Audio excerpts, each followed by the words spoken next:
Good day, everyone. Welcome back once again. We're continuing on in Unit 6 of Math 10 Combined. Unit 6 deals with relations, equations, and graphs. And this is Lesson 6, where we're going to be looking at something called the slope-intercept form of a linear equation. And this is part 1 of that topic. Part 2 will be in the next lesson, Lesson 7. This lesson can be found on page 20 of your unit handout, and a ruler will be handy for graphing linear equations today. We're going to be doing a lot of different things in this lesson, and we're going to continue, as I said, with part 2 of this tomorrow. So the first thing we're going to be looking at are x and y intercepts and how to determine them if we have a linear equation. If we have a linear equation as well, by the end of this lesson, you should be able to look at the linear equation and tell me, without looking at the graph, what the slope of the line will be and what the y-intercept of the line will be. Speaking of graphs, if you are given the equation of a linear function, you should be able to very easily graph it without resorting to technology or a table of values.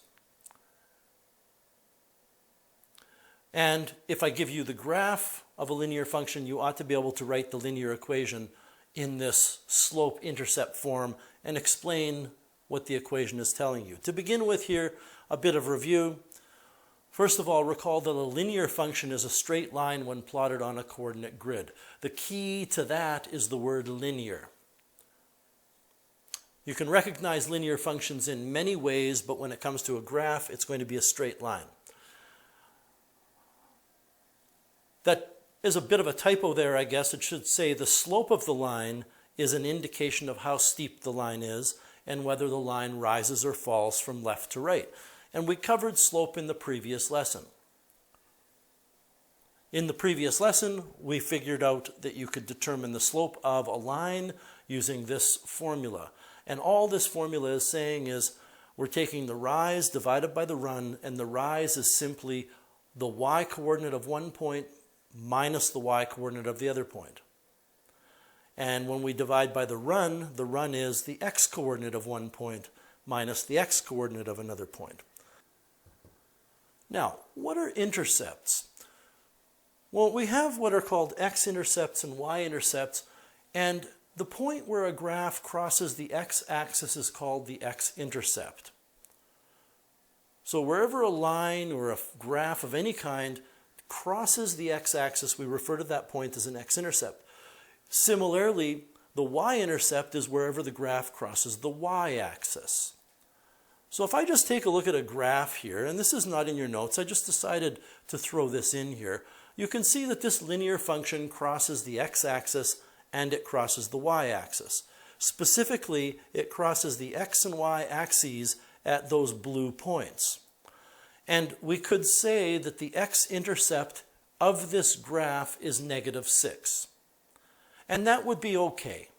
It's not the best way to describe the x-intercept, but you can see that the graph crosses the x-axis at -6. And we could say the y-intercept of this graph is +4, because that's where the graph crosses on the y-axis. But since an x-intercept and a y-intercept is a point, I'm expecting students to be able to say that the x-intercept of this graph happens to be at -6, 0. And I would like every one of you to think about why the y-coordinate there is 0. If a y-coordinate is positive, that means the point is above the x-axis. If a y-coordinate is negative, that means the point will be below the x-axis. So by definition, whenever we're looking at a point on the x-axis, which we call the x-intercept, it is always the case that the y-coordinate is 0. And I just want to make a note of that. I just want to say that an x-intercept is always where y is equal to 0. Always. These two things go hand in hand. If I take a look now at what the y-intercept is, and I write the y-intercept as an ordered pair, the y-intercept is 0, 4. And you will discover that any point on the y-axis will have an x-coordinate of 0. So when we're talking about a y-intercept, we're talking about x being equal to 0. And these two things that I'm going to highlight go hand in hand. Whenever you are asked to find a y-intercept, you can automatically know that the x-coordinate of that point is going to be 0. So an x-intercept has y equals 0, and a y-intercept has x equals 0. We're going to come back to that, but in the meantime, we're going to do a warm-up here which kind of ties this whole lesson together. It says, for each of the following linear functions, make a table of values, plot the line, and identify the slope and the x and y intercepts. So the first equation is y is equal to 2x plus 3. And when we generate a table of values, we pick different numbers for x, and we calculate using the formula what the values of y will be that go with those values of x. And normally what I would say to you is if you were trying to construct a graph from a table of values, you should probably choose a whole different set of values of x, like maybe choose -3 for x, and -2 for x, and -1, and 0, and 1, and 2, and 3. But we know, everybody, that since x is raised to the exponent of 1, that this function is degree 1, which means it's linear, and that means all we need are 2 points. And I don't want to spend too much time doing trivial things in this lesson. So I'm going to pick 2 values of x that I feel will accurately give us a good picture of the graph. I'm going to choose -2 for x, and I'm going to choose +1 for x. Don't worry about why I'm choosing those values. You can choose whatever values you like. So how do I calculate y? Well, I calculate y by using this equation. This equation says y equals 2x plus 3. So if I want to calculate this y coordinate right in here, I can take 2 times the x coordinate plus 3. 2 times -2 is -4, plus 3 is -1. So I now know that when x is -2, y is -1. And I can even plot that point now. -2, comma, -1. -2 for x means we go 2 to the left. And all I'm doing is I'm looking at this as an ordered pair. I go 2 to the left, and -1 for y means I go 1 down. This part on the right where it says equals, that's just really, if you like, scrap paper. I'm not going to even put it on there. Now, if I do the same thing for 1, I'm going to take the number 1 and I'm going to put it into this equation, 2 times x plus 3. So what would I get here? I would get 2 times 1 plus 3. Well, that's going to give me 5. So when x is 1, y is 5. And again, that calculation that I'm showing is just scrap paper. You could do it on your calculator, and I think in the next ones I will do it on the calculator. Then I don't have to keep erasing it. And I can plot that now 1, 5, and it's right here. So now what you are going to do is take your ruler, I'll take my line tool, and we are going to draw a straight line through as close as we can get to dead center between those 2 points. Now what we are asked for is the slope, the y-intercept, and the x-intercept. Okay, well, we can see that the y-intercept is 3.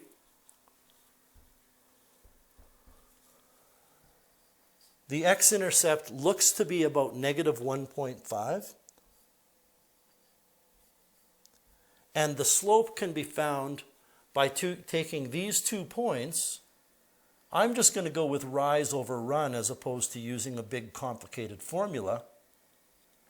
The rise of this line, it goes from -1 vertically up to 5. The rise is 6. The run, if you count the squares here, or you go from -2 to +1, is 3. So the slope is going to be 6 over 3, which gives you a slope of 2. That's A. We take a look at B. I'm going to pick a couple of different numbers for x here. Again, you can play around with this and choose numbers for x that strike your fancy. I'm going to choose -2 for x, and I'm also going to choose, I'll choose 4 for x. So the equation of this function is y is equal to 1/2 x minus 1. So I'm just going to grab my calculator, and I'm going to take 1/2, which is 0.5, times x, my x coordinate that I've chosen is -2, and then minus 1, and what I get is -2. When I do the same thing, 0.5, but I have an x coordinate of 4, and then I subtract 1, I get 1. So when x is -2, y happens to be -2. When x is 4, y happens to be 1. And now we can plot these points, draw our line, and identify the y-intercept, the x-intercept, and calculate the slope. So -2, -2 is a point on the function. That's right here. And then 4, 1 is a point on the function. That's right here. Grab your straight edge. And again, what you want to be doing here is drawing a straight line as well as you can so that it goes dead center through those points. We can see now, looking at what we have drawn, that the x-intercept is 2. The y-intercept happens to be -1. And to determine the slope, I mean, you could pull out the equation, but I think the equation is overkill. I don't think it's really necessary to use a big bulky equation. You can just look at this triangle and see that the rise is 3. And the run is 2, 4, 6. So the slope is the rise, which is 3, over the run, which is 6. By the way, the rise is positive because the graph goes up. 3 over 6 reduces to 1/2. So that's the answer to B. Take a look at the next one. Y is equal to -3x minus 2. I am going to choose -2 for x again. And by the way, I'm choosing values for x that will give us a couple of nice tidy points to work with. I don't want to choose a value of x that's going to give us a y coordinate of 20 because it wouldn't fit on the graph. And I'm also going to choose, let's choose +1. So I'm going to grab my calculator. I'm going to look at the equation of the line, which is this. To find a y coordinate, I take -3 multiply by x and then subtract 2. So -3 multiplied by my x coordinate of -2, and then I'm going to subtract 2, gives me a y coordinate of 4. And when I do that for an x coordinate of 1, I take -3 times 1, and I subtract 2, and I get -5. Again, I'm just going to park this here so that I can see the numbers that we got. So -2, 4, and +1, -5. All right. Now we'll plot the points. -2, 4. -2 for x, 4 for y takes us to here. And then 1, -5 takes us down here.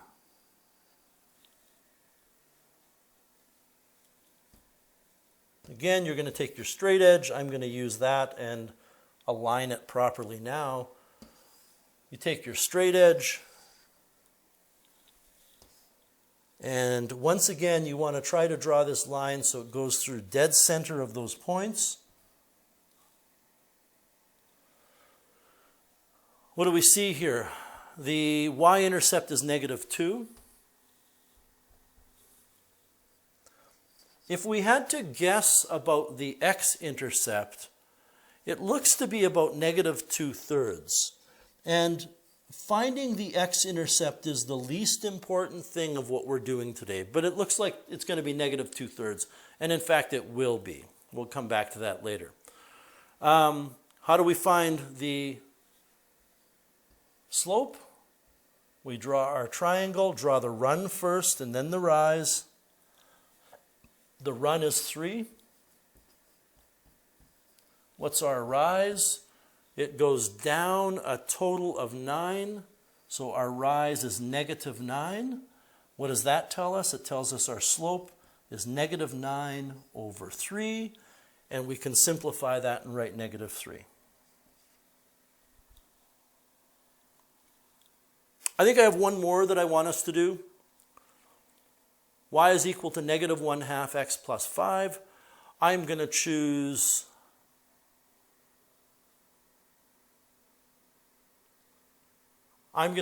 positive 2 for an x coordinate, and I'm going to choose positive 4 for an x coordinate. And now what I need to do is take my calculator and calculate using that formula for y, negative 0.5 times x plus, get rid of that thing, 5. So I'm using an x coordinate of 2. I'm going to take negative 0.5, that's negative 1/2, times x, which is 2, and I'm going to add 5, and I get 4. I repeat the thing with 4, negative 0.5 times 4, and I'm going to add 5, and I get 3.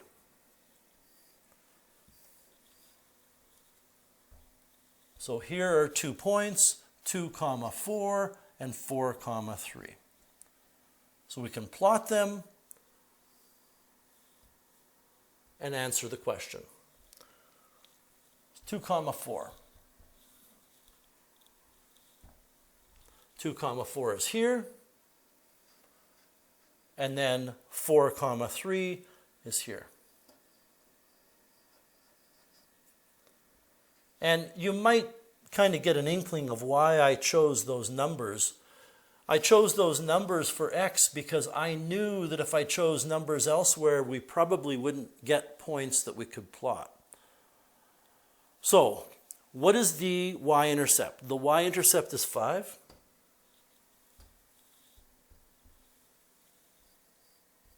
What is the x-intercept?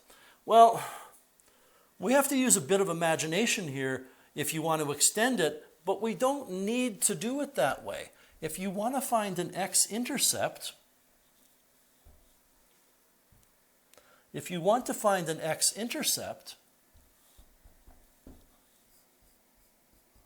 remember that that's where y is equal to 0. So I can take this equation, and instead of writing y equals negative 1/2 x plus 5, I can write 0 equals negative 0.5 x plus 5.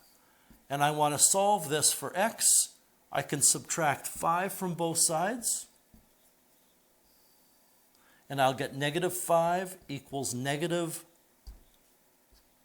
0.5 times x. And then I can divide both sides by negative 0.5. And when you take 5 divided by negative 0.5, you get an x-coordinate of 10. Again, I'm not really too concerned about the x-coordinate, but you will get 10. I'm sure that you could use other skills in your arsenal to determine that it's going to cross at 10. I'm going to calculate the slope using this itty-bitty triangle. The rise is negative 1.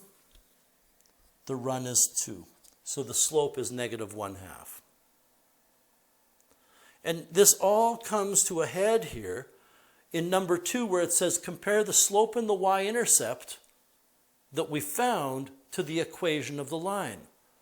So let's go back and let's take a look at the equation in A. I'm going to erase this. And I'm going to write up here where we can see it, that the slope that we found, and you can look down at what we got, was 2, and the y-intercept, and by the way, we're going to use the letter B for y-intercept. I wouldn't lose any sleep over it. You'll get used to it. It is just the letter that we use. It's called a parameter, and it stands for the y-intercept. The y-intercept is 3. Well, that's a very curious thing, because when you take a look at the slope of the line, it's the coefficient of x. And when you take a look at the y-intercept of the line, it's the constant term in this equation. Interesting. I wonder if that's true here. So what did we get for the slope of this? I'm looking down near the bottom of the screen. You can see the slope is 1/2, and the y-intercept happens to be -1. Well, check it out. The coefficient of x is the slope of the line.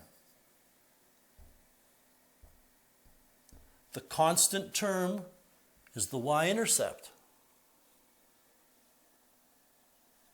I'll leave it to you if you want to pause the video and take a look to see if that's true for C, which it will be. I'm just going to point out that it is without actually writing anything down or highlighting anything. You can see the coefficient of x is -3, and that's the slope. You can see that the constant term is -2, and that's the y-intercept. In this one, the coefficient of x is -1/2, and that's the slope. The y-intercept is 5, and that's the constant term. What have we learned? We have learned that it will always be y is equal to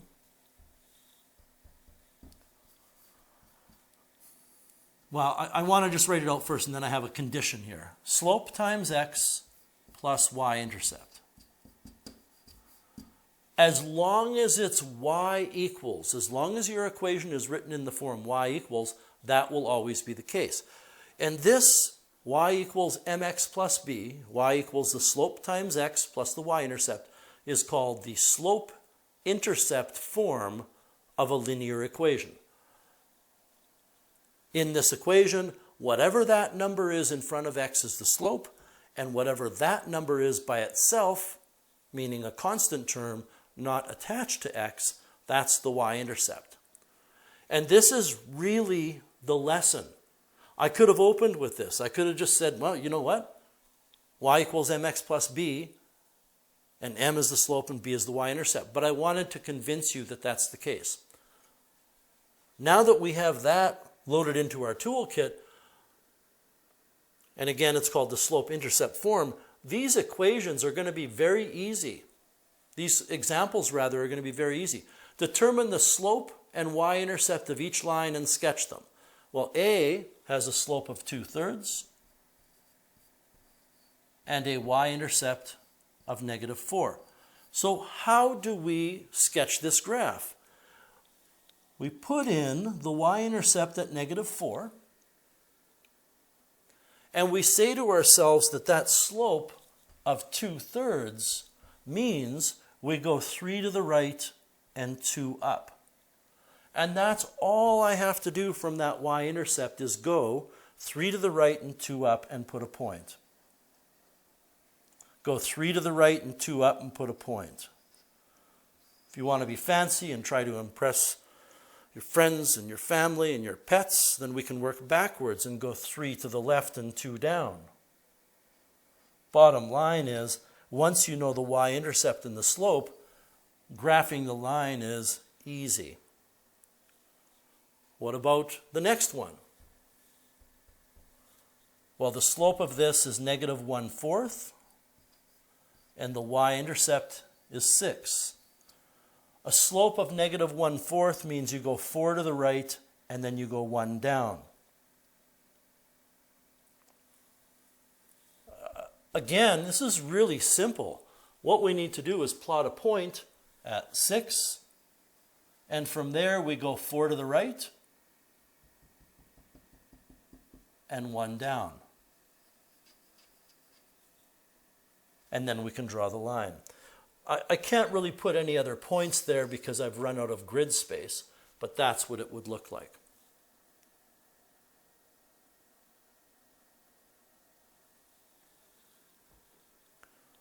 Further examples. Number 2, determine the slope and y-intercept of each line and sketch it. So the problem here, everybody, is this is not,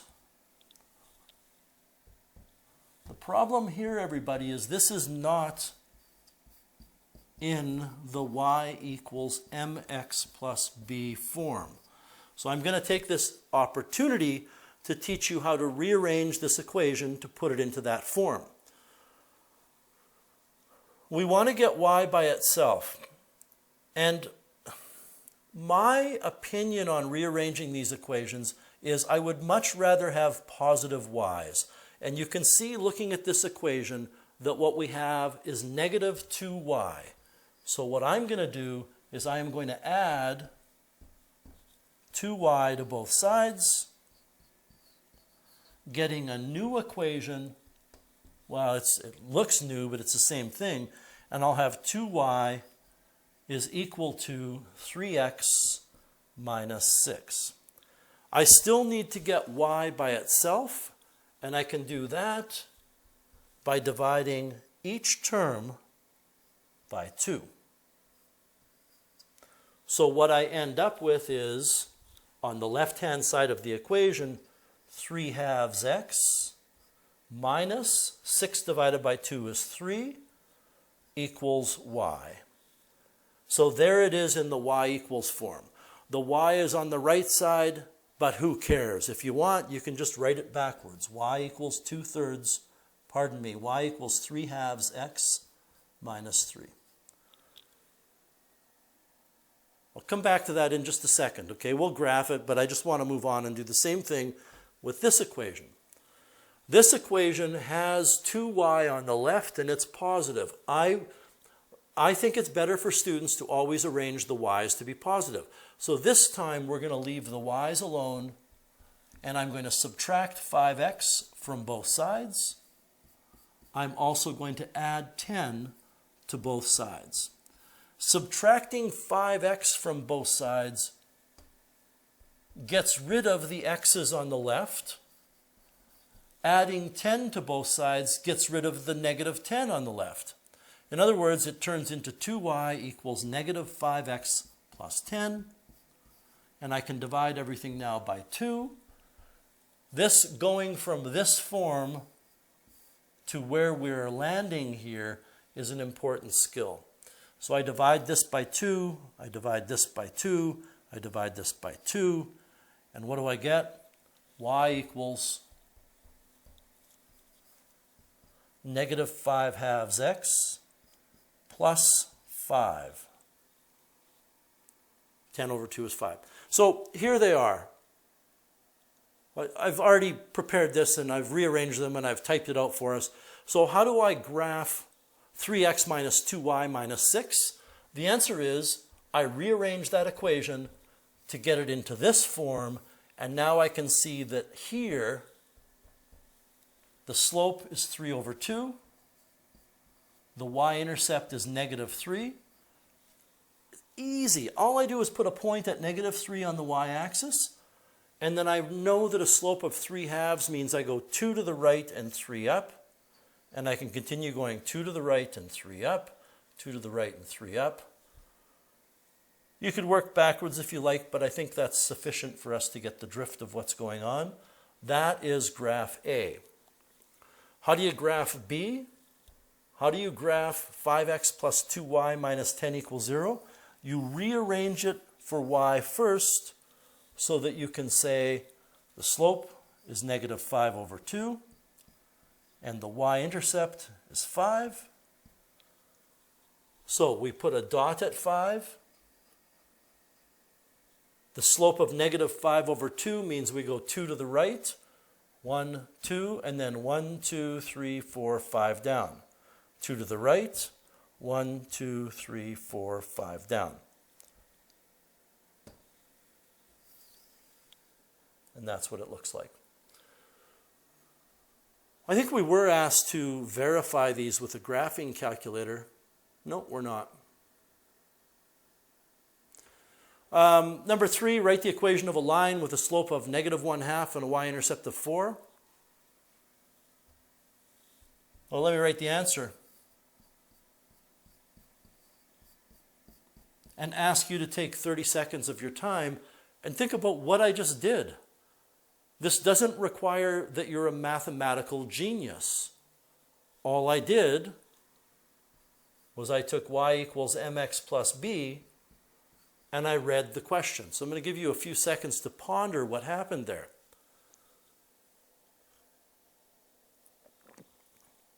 All that happened is I put the value of the slope, which I'm told is -1/2, here, and then I put the value of the y-intercept, which I'm told is 4, I put it where the b is, and this is my answer.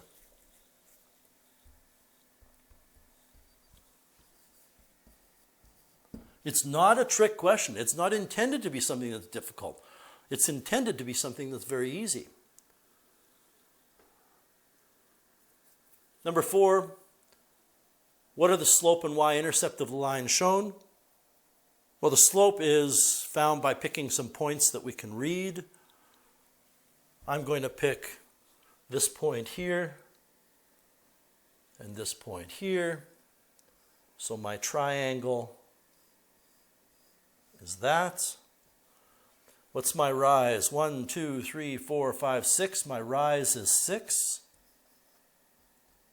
What's my run? My run is 1, 2, 3, 4, 5, 6, 7, 8.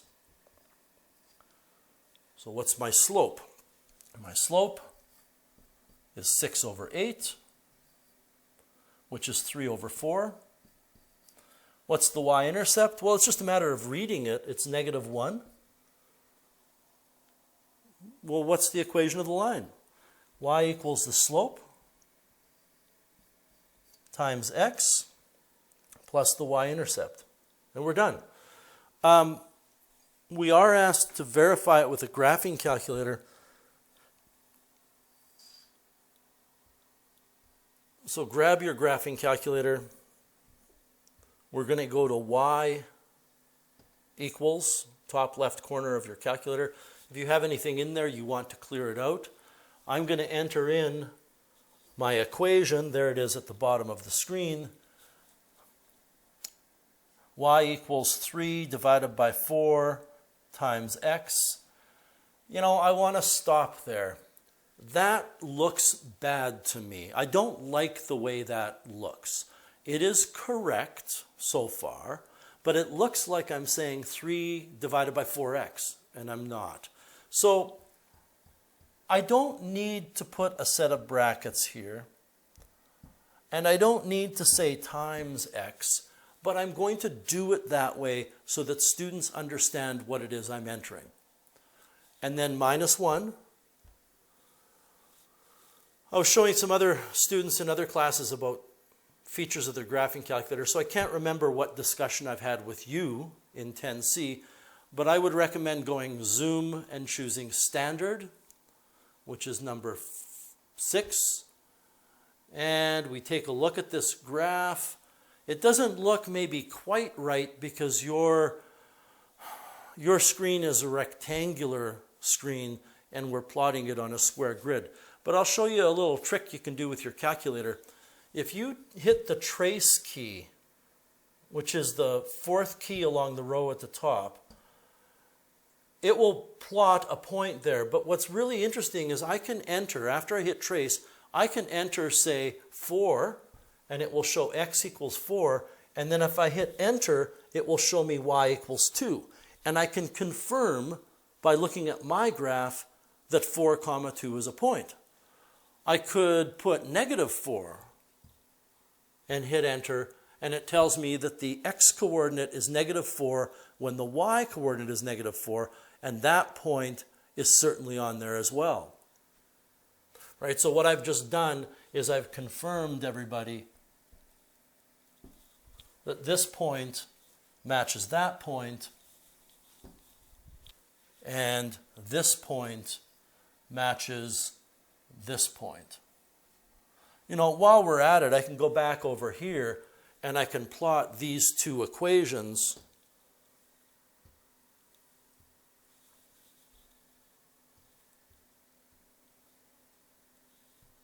I'm going to clear that out. I'm going to plot 3/2 x, so 3 divided by 2 times x minus 3. And my second one is negative, in brackets, negative 5 divided by 2, n brackets times x. It's just how I prefer to enter it, plus 5. I can go graph. And we can verify that the graphs we drew are true here as well. You know, after we get through all of the warm-up, we learn that this is the key to success in this lesson. I mean, you still need to know how to plot lines using slopes. You still need to know how to record x and y coordinates. But in the end, that's the key to success here. And after example 4, we're into the practice portion of the lesson. So it's not a difficult lesson. Some of you, in having conversations over the past little while, are starting to realize that things are getting more demanding in 10C than maybe you thought they might have been. And that's the nature of high school math when you take 10C and then dash 1 and dash 2. So it's no longer the case that you can just kind of sit back and absorb it all. You have to do the math. You have to practice. So I'm saying that if you want to be successful here, it's 1 to 8 on page 349, all of them. I hope that lesson went well for you. And I know that many of you are at home sick right now. I hope that you're getting better, and hopefully we'll see each other in person back in the classroom soon. In the meantime, and in between time, take care, and we'll talk to you later.